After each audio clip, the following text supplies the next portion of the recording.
Bank খাতে সংকট কাটতে সময় লাগবে আরও ১০ বছর, খেলাপি ঋণ বাড়ার আশঙ্কায় গভর্নর।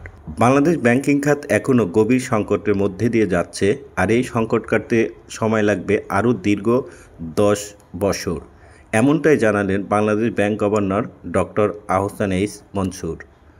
গভর্নর বলেছেন, ব্যাংকিং খাতে স্থিতিশীলতা ফিরিয়ে আনতে সময় লাগবে অন্তত আরও ১০ বছর।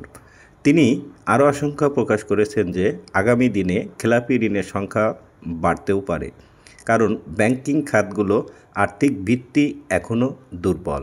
অনেকদিন ধরেই ব্যাংকিং তারল্য সংকট, অনিয়ম, লুটপাট এবং অযাচিত ঋণের প্রদানের কারণে এই সমস্যায় পড়েছে ব্যাংকিং খাত।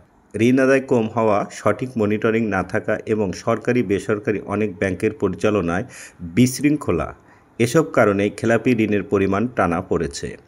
এমন পরিস্থিতিতে গভর্নর মনে করেন, ব্যাংকিং খাতকে পুরোপুরি স্বাভাবিক অবস্থায় ফিরিয়ে আনতে দীর্ঘমেয়াদী পরিকল্পনা ও কঠোর নিয়ন্ত্রণ প্রয়োজন।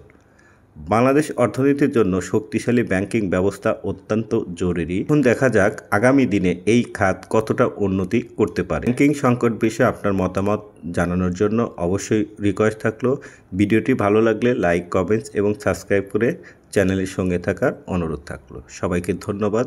আসসালামু আলাইকুম।